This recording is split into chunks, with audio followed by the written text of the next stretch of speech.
बिस्मिल्लाहिर्रहमानिर्रहीम। Top health tips के अंदर आपको खुश आमदीद कहते हैं।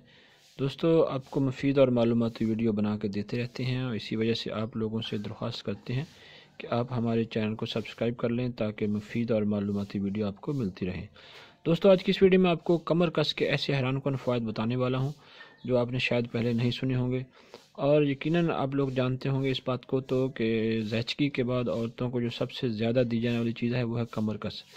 चूँकि कमर कस को देसी घी में भूनकर हलवा बनाकर ख़वातीन को खिलाते हैं ज़ैचकी के बाद, जिसकी वजह से उनकी कमर दर्द ख़त्म हो जाती है और रहम के ढीलेपन को ख़त्म कर देती है। इसी वजह से इसका नाम जो है ना वो कमर कस मशहूर है। कमर कस को इंग्लिश में बंगाल केनू कहते हैं। दोस्तों, इसकी मकदार 1 से 3 ग्राम तक इस्तेमाल की जा सकती है, लेकिन इसके जो इजाफी फ़ायदे हैं वो ज़रा सुन लें कि जो कमर कस है वो कहाँ कहाँ फ़ायदेमंद होती है।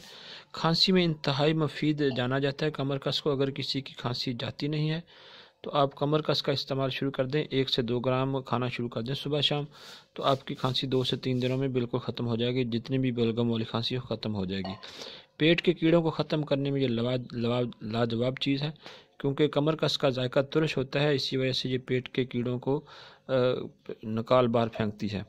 शुगर लेवल को कंट्रोल करने में भी ये इंतहाई मौसर है। शुगर की मकदार को कंट्रोल करती है और इंसुलिन की मकदार को बढ़ने नहीं देती। 1 से 2 ग्राम आप कमर कस का इस्तेमाल करें, जिससे आपके खून का जो शुगर लेवल है वो नॉर्मल सतह पे रहता है।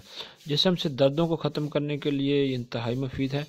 मुख्तलिफ़ अद्वियात के साथ इसको मिला के हलवा वगैरह बना के खाया जाता है, जिससे जिस्म की दर्दें ख़त्म हो जाती हैं। ये बूढ़े और बच्चों के लिए बहुत ज़्यादा मुफीद है। अगर बूढ़ों के जिस्म में दर्दें होती हैं तो उनको कमर कस का हलवा बना के जो है ना वो दिया जाता है। अब इसका हलवा या बर्फ़ी बनाने का तरीकाकार यह है कि 150 ग्राम आप कमर कस लें, इसको हल्की आंच पे थोड़ा सा भून लें, ठीक है जी। और इसके बाद इसमें 1 किलो दूध डालकर इसको अच्छे तरीके से पकाएं और जब ये पक जाए तो इसमें 1 चम्मच देसी घी का डाल दें। तो लो जनाब, थोड़ा सा मीठा डाल दें तो आपकी जो ज़बरदस्त किस्म का हलवा या फिर आपकी बर्फ़ी तैयार है। इसको थोड़ा सा ठंडा होने दें, उसके बाद इसको टुकड़ों की शक्ल में काट सकते हैं और भी ये बर्फ़ी की शक्ल बन जाएगी। तो इसका इस्तेमाल बच्चे भी बड़े मज़े से करेंगे और बूढ़े भी, और इसके फ़ायदे से आप हैरान होंगे अगर आप कमर कस का इस्तेमाल करते हैं। तो अगर ये वीडियो आपको अच्छी लगे तो फिर हमारे चैनल को ज़रूर सब्सक्राइब कीजिए। अल्लाह हाफ़िज़।